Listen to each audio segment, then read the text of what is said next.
Terima kasih. Wassalamualaikum warahmatullahi wabarakatuh.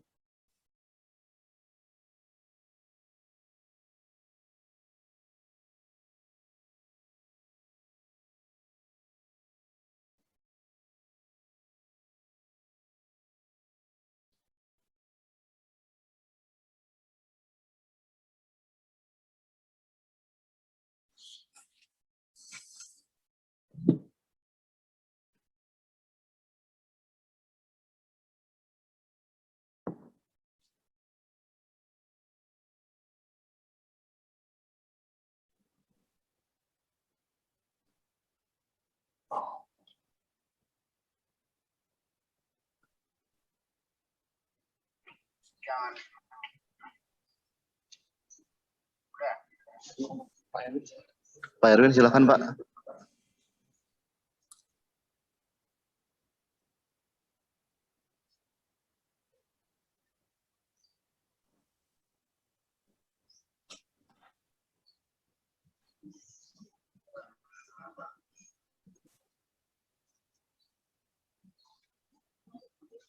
Assalamualaikum. Sudah bisa ya Pak? Suara saya didengar? Sudah Pak. Ya, mohon maaf tadi soalnya saya tidak bisa mendengar suara dari sana. Terima kasih. Bismillahirrahmanirrahim. Yang kami hormati Bapak Marinus Gia dari Komisi 11 DPR RI. Pagi ini kita ketemu lagi, Pak Gia. Iya, Pak Erwin. Melalui platform Zoom, saya rasa tidak mengurangi makna. Mudah-mudahan Pak. Semoga Bapak sehat-sehat selalu, Pak. Amin, amin. Pak Erwin juga sehat ya. Amin, amin Pak. Alhamdulillah semua di sini kondisinya sehat-sehat semua. Saya juga ingin menyapa yang kami hormati Bapak Haji Jamaluddin, Ketua PGRI Kota Tangerang, Bapak Bagiodullah Komari, Sekretaris PGRI Kota Tangerang, dan juga Bapak Ibu anggota Persatuan Guru Republik Indonesia, dan juga seluruh anggotanya yang hadir di sini. Ini merupakan suatu kebahagiaan buat saya berada di tengah anggota PGRI, gitu, merupakan suatu kebanggaan buat saya, dan juga seluruh hadirin yang berbahagia yang tidak dapat saya sebutkan satu persatu. Assalamualaikum warahmatullahi wabarakatuh. Selamat pagi dan salam sejahtera untuk kita semua. Tentunya puji syukur kehadirat Allah Subhanahu wa Ta'ala karena pagi ini kita bisa bertemu di dalam acara webinar evaluasi keuangan digital di dalam membangun kemandirian ekonomi bersama Bapak Gea dan juga PGRI di Kota Tangerang. Salawat serta salam kita haturkan kepada Nabi Muhammad SAW yang selalu kita nantikan syafaatnya. Lewat kesempatan ini saya juga ingin mengucapkan selamat berpuasa kepada Bapak Ibu semua yang menjalankan ibadah puasa. Semoga puasanya lancar dan juga diberikan keberkahan oleh Tuhan Yang Maha Esa. Bapak Ibu yang berbahagia, secara umum di dalam webinar ini kami akan mengawali paparan kami dengan sebuah quotes dari Natarajan Chandrasekaran. Ini merupakan CEO dari Tata Consulting Service dan juga pakar IT yang mengatakan bahwa going digital is no longer an option, it is the default. Jadi hal ini bisa dimaknakan bahwa mau tidak mau, pelaku usaha, regulator, dan juga kita semua yang hadir di sini harus menyesuaikan diri masuk ke era digital, termasuk juga Bapak Ibu guru semua. Sekarang dengan proses pembelajaran yang sekarang, itu juga sudah menggunakan teknologi digital. Kenapa? Karena tren digitalisasi ini benar-benar sudah mengubah pola dan cara kita berinteraksi dan juga cara kita bertransaksi di dalam perekonomian. Paling tidak ada 4 hal yang menjadi tuntutan pada saat ini, yaitu mobilitas yang makin tinggi, harus cepat, harus fleksibel, dan juga harus aman. Tuntutan ini harus dipenuhi dan juga perlu kita mitigasi resikonya secara bersama. Di dalam pemaparan kami pada hari ini, ada 3 hal yang ingin kami sampaikan. Yang pertama adalah overview dan outlook ekonomi keuangan digital, perkembangan elektronifikasi di Provinsi Banten, tentunya ini merupakan update untuk Bapak Ibu semua, dan juga kebijakan Bank Indonesia, serta strategi kemandirian digital. Serta yang sebagaimana yang disampaikan oleh Pak Gea tadi di awal, saya juga mohon izin untuk mempraktekkan, barangkali ada Bapak Ibu semua yang bisa mempraktekkan transaksi digital, karena teman-teman saya sudah ada di antara Bapak Ibu semua.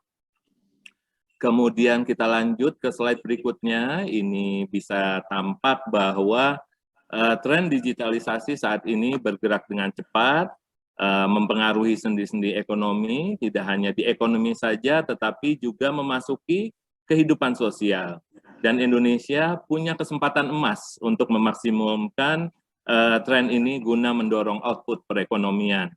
Setidaknya ada 4 hal yang bisa kita lihat. Yang pertama adalah populasi Indonesia yang besar, yaitu sebesar 272 juta yang bisa kita optimalkan untuk pengembangan ekonomi digital.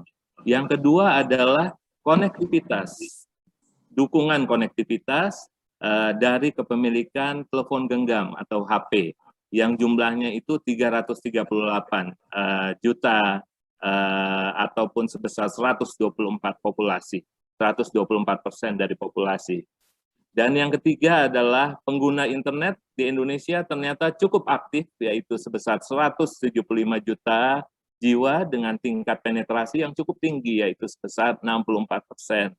Dan yang berikutnya adalah yang menarik adalah pengguna media sosial yang cukup aktif, ini terdiri dari 160 juta dengan tingkat penetrasi 59%. Jadi saya rasa ini merupakan modal untuk ekonomi digital di Indonesia untuk bergerak dengan cepat. Kemudian kita lanjut pada slide berikutnya. Kita melihat bahwa dengan modalitas tersebut, ke depan ekosistem ekonomi dan keuangan digital di tahun 2025, kami harapkan bisa mampu membawa 91,3 juta penduduk Indonesia yang masih unbanked, dan juga 62,9 juta UMKM ke dalam ekonomi dan keuangan digital secara lebih sustainable melalui pemanfaatan digitalisasi. Jadi ini yang merupakan cita-cita kita sampai dengan tahun 2025. Isunya adalah bagaimana membawa 91,3 juta penduduk dan yang masih unbanked dan juga 62,9 juta UMKM masuk ke dalam ranah digital. Dan ini tidak hanya di sektor finansial saja, namun kolaborasi antar seluruh stakeholder diharapkan juga mampu memberikan kontribusi besar bagi sektor real, seperti upaya transportasi, pasar, UMKM, dan juga pariwisata, dan juga sektor-sektor lainnya. Indikasi perkembangan tren digitalisasi juga semakin menguat. Ini di slide 7, Mbak Rena. Oke. Juga semakin menguat, tercermin dari meningkatnya preferensi dan juga akseptasi masyarakat terhadap digitalisasi payment, sebagaimana diungkapkan oleh Pak Gea tadi. Dan diperkirakan ini akan semakin meningkat di tahun 2021. Jadi baik transaksi uang elektronik dan juga digital banking serta e-commerce, ketiganya diperkirakan akan terus meningkat secara nominal maupun volumenya di tengah pandemi COVID-19. Contohnya saja satu ya, transaksi digital banking. Di sini diperkirakan akan meningkat sebesar, volumenya itu akan meningkat sebesar 6.507, sementara transaksinya juga nominalnya juga akan meningkat sebesar 33 triliun 331 miliar rupiah. Dan ini didorong oleh meningkatnya akseptasi masyarakat serta maraknya layanan digital yang sudah tumbuh di perekonomian. Bapak Ibu yang berbahagia, yang saya banggakan, di dalam mendukung ekonomi digital, Bank Indonesia dan juga Asosiasi Sistem Pembayaran Indonesia atau yang disingkat ASPI telah meluncurkan KRIS, ya, QR Code Indonesian Standard yang kita sebut sebagai KRIS, yang merupakan standar dari QR Code. Jadi QR Code-nya kita standarisir, yang merupakan cara pembayaran yang universal, gampang, untung, dan juga unggul. Dengan KRIS, masyarakat sebagai konsumen dapat melakukan scan QR, pembayaran sesuatu dari semua penyelenggara jasa sistem pembayaran. Jadi dengan KRIS ini sebenarnya menyatukan seluruh aplikasi sistem pembayaran yang sudah ada hanya dengan satu QR. Jadi Bapak Ibu tidak perlu membuka satu account di aplikasi pembayaran X untuk satu KRIS X, akan tetapi cukup dengan satu KRIS saja itu sudah bisa menjembatani berbagai aplikasi pembayaran. Dan KRIS ini sudah mulai diaplikasikan sejak 1 Januari 2020. Dan kalau kita lihat perkembangan KRIS ini sebagai salah satu cara pembayaran, ini terus meningkat, tercermin dari penggunaan KRIS terhadap jumlah UMKM di Provinsi Banten yang mencapai 41%, dan ini menduduki posisi kedua setelah DKI Jakarta. Jadi kita bisa membayangkan bahwa penggunaan KRIS di UMKM sudah memiliki akseptasi yang cukup besar, dan juga menduduki kedua di Nusantara setelah Provinsi DKI Jakarta. Ini sebuah hal yang membanggakan, mencerminkan betapa keinginan kuat dari para UMKM untuk menyesuaikan diri kepada digitalisasi. Dan secara keseluruhan, digitalisasi KRIS ini dari seluruh merchant itu sudah mencapai 465.000 yang mencatatkan Banten ini berada di posisi keempat secara nasional. Dan adopsi KRIS ini tentunya akan meningkat terus di tahun 2021. Kami bekerja sama dengan seluruh bank dan berupaya untuk meningkatkan jumlah adopsi penggunaan KRIS ini mencapai 801.200 merchant yang nantinya kami harapkan sudah bisa mengadopsi KRIS. Kemudian adalah kalau kita lihat sebaran KRIS di berbagai kabupaten kota di Provinsi Banten, kita bisa melihat adalah di daerah Pandeglang, Lebak, dan juga Cilegon, ini merupakan isu tersendiri bagaimana kita bisa meningkatkan akseptasi cara pembayaran digital di beberapa daerah di Provinsi Banten. Tentunya ini perlu langkah sinergitas antara pemimpin daerah, pelaku ekonomi, dan juga yang paling penting adalah perubahan mindsetting dari masyarakat untuk lebih go digital lagi, di samping juga kesiapan infrastrukturnya. Kemudian kita lanjut di slide 10, kita melihat bahwa KRIS ini tidak hanya menyentuh sektor perdagangan saja, akan tetapi juga sudah menyentuh sektor sosial, keagamaan, dan kesehatan. Dan Bank Indonesia Provinsi Banten akan terus mendorong penggunaan elektronifikasi melalui penggunaan KRIS ini, baik di UMKM, untuk transportasi, pondok pesantren, rumah ibadah, perguruan tinggi, hingga juga mendukung untuk sektor pariwisata. Jadi kita terus perluas penggunaan KRIS ini di tengah berkembangnya ekonomi digital. Dari sisi transportasi, sebagai contoh, implementasi digital Provinsi Banten telah dilakukan di berbagai platform. Slide 11.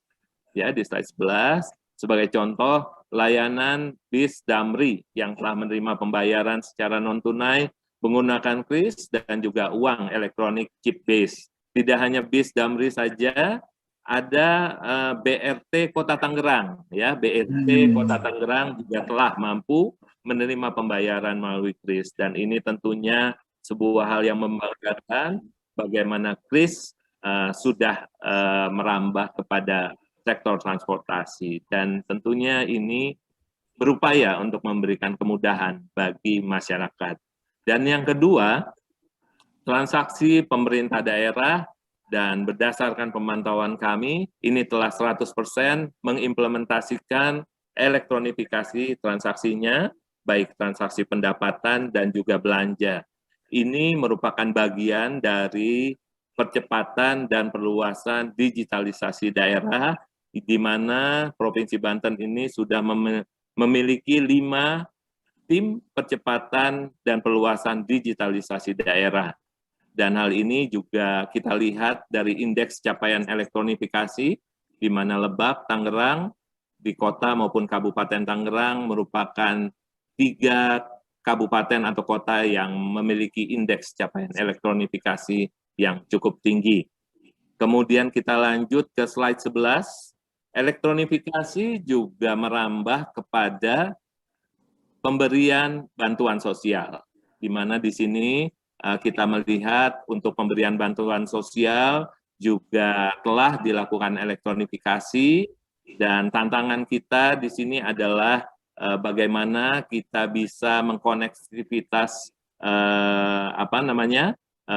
digitalisasi dengan e-warung ataupun juga setting mesin EDC-nya yang semakin luas. Meskipun demikian, bantuan sosial non-tunai di sini penyerapan untuk PKH-nya, PKH di triwulan 1 2021 cukup besar, yaitu sebesar 98,15%, di mana ini merupakan peningkatan pada triwulan sebelumnya. Tentunya hal ini merupakan sebuah langkah yang bagus di dalam meningkatkan penyaluran bantuan sosial non-tunai. Kemudian lanjut di slide 12, di sini ada perkembangan ekonomi digital di Indonesia. Kita lihat meningkat dari waktu ke waktu, di mana berdasarkan transaksi e-commerce pada tahun 2020, transaksi meningkat sebesar 23% secara year on year, dan diprediksi ekonomi digital Indonesia juga dapat meningkat sampai dengan tahun 2025. Berbagai manfaat didapat dengan perkembangan yang cukup signifikan pada saat ini. Tercatat bahwa 30% dari perdagangan online merupakan konsumsi baru. Ini menangkap kebutuhan-kebutuhan masyarakat yang belum terjangkau sebelumnya dengan digitalisasi. Yang kedua, ekonomi digital juga menyediakan 26 juta lapangan pekerjaan baru di bidang usaha mikro, kecil, menengah. Jadi ini juga merupakan sebuah perkembangan yang positif, bahwa dengan digitalisasi ini mampu membuka lapangan pekerjaan secara lebih luas. Yang ketiga, kita lihat juga bahwa lebih dari 35% pendapatan dihasilkan dari e-commerce ini oleh perempuan. Jadi sini emansipasi peran perempuan di dalam digitalisasi. Dan 25% konsumennya yang di luar Jawa ini bisa menikmati penghematan sebesar 11-25%. Dan ini tentunya merupakan sebuah perkembangan positif dari terus berkembangnya digitalisasi. Namun kita lihat juga berkembangnya digitalisasi ini ibarat pisau bermata dua, dan juga membawa beberapa hal yang perlu kita mitigasi. Paling enggak ada 3 resiko yang perlu kita kendalikan. Yang pertama adalah bagaimana digitalisasi ini bisa berdampak positif terhadap upaya kita untuk menjaga stabilitas makroekonomi dan juga inklusi ekonomi keuangan dalam jangka panjang. Jadi ini inklusi ekonomi keuangan dalam jangka panjang dimaksudkan bahwa digitalisasi mampu memberikan kesejahteraan bagi masyarakat secara lebih luas.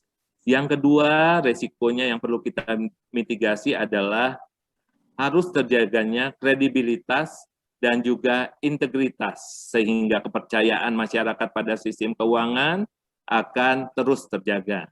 Dan bagi Bank Indonesia, arus digitalisasi yang salah justru akan mendistorsi peredaran uang serta mengganggu stabilitas moneter dan juga stabilitas sistem keuangan.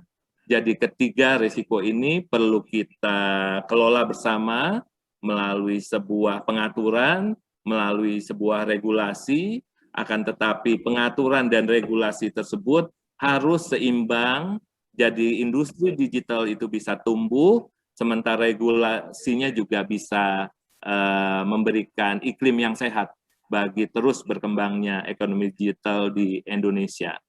Bapak Ibu yang kami hormati, lanjut ke slide 14. Bagaimana sebenarnya Bank Indonesia sebagai bank sentral menyeimbangkan kepentingan untuk go digital dan